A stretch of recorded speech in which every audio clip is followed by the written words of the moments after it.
நேத்து நடந்தது உனக்கு ஞாபகம் இருக்கா? யார் நீ? You are suffering from anterograde amnesia. Memory stays for only one day. நம்ம ஆளுங்க தானே நம்மள இவ்ளோ தூரம் சப்போர்ட் பண்ணி கூட்டிட்டு வந்தாங்க. அவங்களுக்கு தெரியாதா அவங்களோட பெஸ்ட் ஹாலிடேஸ் நம்ம கூட தான்னு? GT Holidays, South India's #1 travel brand. Touring Talkies ரசிகர்களுக்கு வணக்கம். வாங்க லென்ஸ் நிகழ்ச்சிக்கு போகலாம்.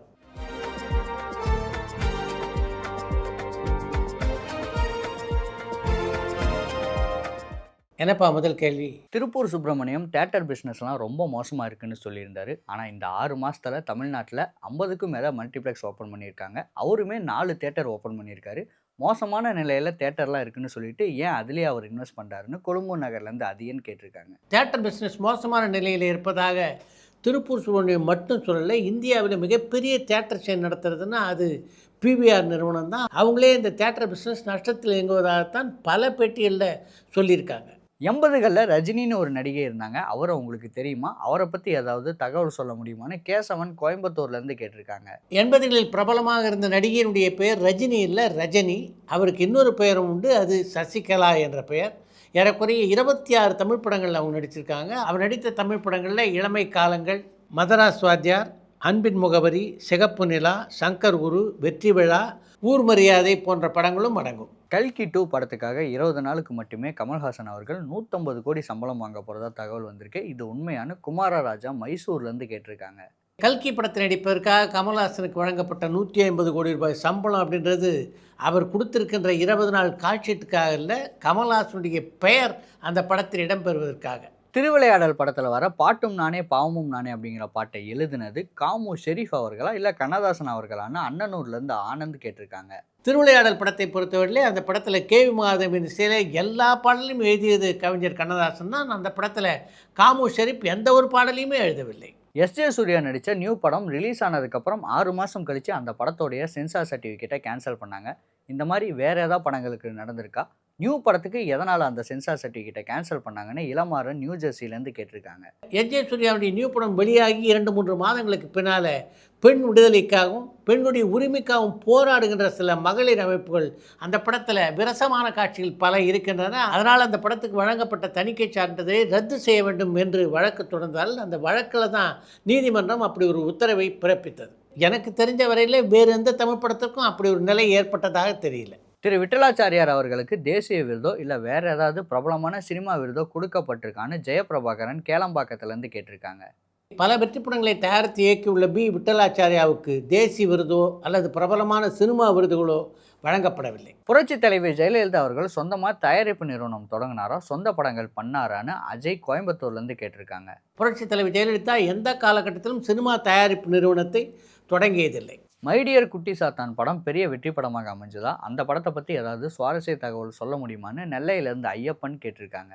1984ஆம் ஆண்டிலே வெளியான மைடியர் குட்டிச்சாத்தான் திரைப்படம் மாபெரும் வெற்றி படமாக அமைந்தது என்றே சொல்ல வேண்டும். முதல் வெளியீட்டில் மட்டும் இல்லை, மறு வெளியீட்டிலும் வெற்றியை குவித்த திரைப்படம் அது. அது வரைக்கும் அப்படி ஒரு எக்ஸ்பீரியன்ஸ் சினிமா ரசிகர்களுக்கு கிடையாது. அப்படின்றதுனால அந்த 3D எஃபெக்ட் இருக்கு, அது மிகப்பெரிய வரவேற்பை ரசிகர்கள் மத்தியிலே பெற்றது. ஷாருக் கான் ஜெயிலர் 2 படத்தில் போலீஸ் கேரக்டரில் தான் நடிக்கிறாரான்னு கண்ணன் திருநெல்வேலியிலேருந்து கேட்டிருக்காங்க. சூப்பர் ஸ்டார் ரஜினிகாந்தோடு இணைந்து ஜெயிலர் 2 திரைப்படத்தில் நடிக்கின்ற ஷாருக் கான் அந்த படத்தில் காவல்துறை அதிகாரியின் வேடத்தில் நடிப்பதாகத்தான் தகவல். தாய்க்கிழவி படம் இப்போ வரைக்கும் எவ்வளோ வசூலாயிருக்குன்னு சங்கர் மேடவாக்கத்துலேருந்து கேட்டிருக்காங்க. இந்த ஆண்டை பொறுத்தவரையிலே சிறு முதலீட்டு படங்கள் தான் மிகப்பெரிய வெற்றியை குவித்து கொண்டு வருகின்றன. இந்த ஆண்டின் துவக்கத்திலே வெளியான தலைவர் தம்பி தலைமையில் எப்படிப்பட்ட ஒரு வெற்றியை அடைந்தது அப்படின்றது உங்களுக்கு நல்லா தெரியும். அந்த படமும் பார்த்திங்கன்னா குறைந்த முதலீட்டில் தயாரிக்கப்பட்ட திரைப்படம் தான். எந்த முதலீட்டு அந்த படம் தயாரிக்கப்பட்டதோ அதே போல் 3 மடங்கு லாபத்தை இந்த படத்தினுடைய தயாரிப்பாளருக்கு பெற்றுத்தந்த படமாக அது அமைந்தது. அப்படித்தான் இப்போ தாய்க்கிழவி வசூலிலே மிகப்பெரிய சாதனையை செய்து கொண்டிருக்கிறது. ஏறக்குறைய 50 கோடி ரூபாய் வசூலை இதுவரைக்கும் அந்த படம் தொட்டிருப்பதாக தகவல். தமிழ் படங்களில் சில டேரக்டரோட பேர் போடும்போது கீழே SIFDன்னு போடுறாங்க. அதுக்கு என்ன அர்த்தம்னு கடலாடியிலேருந்து பாலசுப்ரமணியம் கேட்டிருக்காங்க. இயக்குநர்கள் திரைப்படங்களுடைய டைட்டிலில் தங்களுடைய பெயர்களை போடும்போது SIFDA என்று போடுகிறார் என்றால் அவங்க சவுத் இந்தியன் ஃபிலிம் டைரக்டர்ஸ் அசோசியேஷனில் உறுப்பினராக இருக்கிறார்கள் என்று அர்த்தம். அனிருத்தோட சம்பளம் பல ப்ரொடியூசருக்கு தலைவலியாக இருக்குன்னு சில தகவல் வருது. இது உண்மையான? அஜய் ஒசூர்லேருந்து கேட்டிருக்காங்க. தனக்கு என்ன ஊதியம் தரப்பட வேண்டும் அப்படின்னு நிர்ணயித்துக் கொள்கின்ற உரிமை எல்லா தனி மனிதருக்கு இருக்குது. அனிருத்தை பொறுத்த வரைக்கும் தன் திறமைக்கு இவ்வளோ ஊதியம் வேணும் அப்படின்னு அவர் கேட்டார் என்றால் அது கட்டுப்படியானால் தயாரிப்பாளர் ஒப்பந்தம் செய்யலாம், இல்லைன்னா வேறு இசையமைப்பாளர் ஒப்பந்தம் செய்யலாமே. அனிருத்தம் வேணும். அதே சமயத்தில் நாம் என்ன சம்பளம் நினைக்கிறோமோ அந்த சம்பளத்துக்கு அவர் பணியாற்றணும் அப்படின்னு நினைக்கிறது எப்படி சரியாக இருக்கும்? யாஷிகா ஆனந்த் பற்றி எந்த தகவலும் வருது இல்லையா? அவர் ஏதாவது படங்களில் நடிக்கிறாரான்னு பிரேம் கடலூர்லேருந்து கேட்டிருக்காங்க. யாஷிகா ஆனந்தை பற்றி வருஷம் முழுதும் செய்திகள் வந்துட்டு இருந்த மாதிரி இந்த கேள்வி நீங்கள் கேட்டிருக்கீங்க.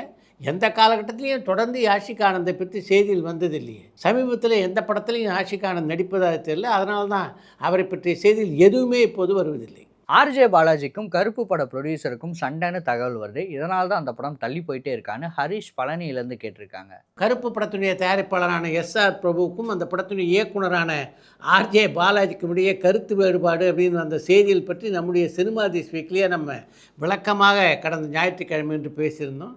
2 பேரும் நல்ல உறவில் இருக்காங்க. ஆனாலும் இது போன்ற செய்திகள் வந்து கொண்டு தான் இருக்கிறது. அந்த செய்தியை 2 பேரும் பார்த்து ரசித்து சிரித்து கொண்டிருக்கிறார்கள். அதுதான் இப்போதைய நிலைமை.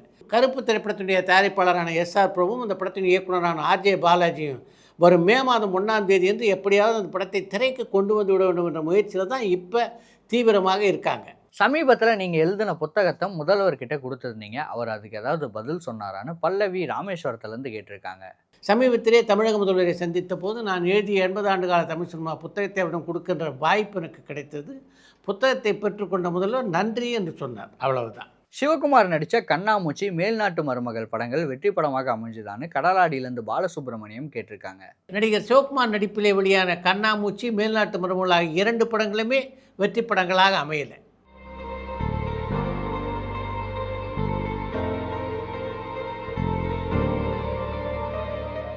ரிலீஸுக்கு 2 வாரம் முன்னாடி தான் டைட்டில் அனௌன்ஸ் பண்ணுறாங்க. படத்துக்கு சரியாக ப்ரொமோஷன் பண்ண மாட்டேங்கிறாங்க. தயாரிப்பாளர்கள் பணம் திரும்ப வராதுன்னு தெரிஞ்சும் ஏன் இந்த மாதிரி செயல்கள் செய்கிறாங்கன்னு மதிஷான் ஸ்ரீலங்காலேருந்து கேட்டிருக்காங்க.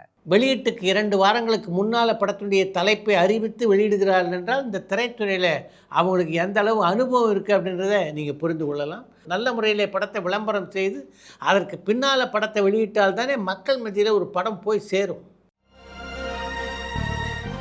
அடுத்து இன்று ஒரு தகவல். தன்னுடைய நடிப்பு திறமையை வளர்த்துக் கொள்வதற்காக ஏறக்குறைய 7 ஆண்டுகள் மேஜர் சுந்தரராயனுடைய நாடகக்குழுவில் நடித்தவர் தான் சிவகுமார்.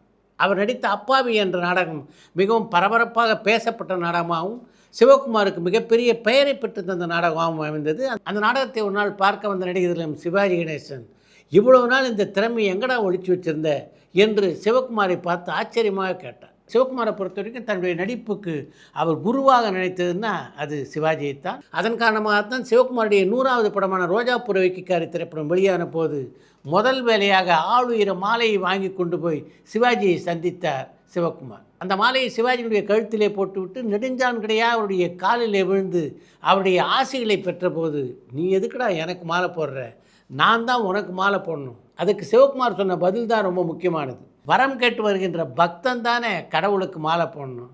நான் உங்ககிட்ட ஆசி என்ற வரம் கேட்டு இன்றைக்கு வந்திருக்கிறேன் என்றிருக்கிறார் சிவகுமார். இந்த தகவலை ஒரு பத்திரிகை பேட்டியிலே பகிர்ந்து கொண்டிருக்கின்ற சிவகுமார், ரோசா புறவைக்காரி படத்தினுடைய 100வது நாள் விழாவுக்கும் வந்து சிவாஜி என்னை ஆசீர்வதித்தது என்னால் மறக்க முடியாத ஒன்று என்றும் குறிப்பிட்டிருக்கிறார்.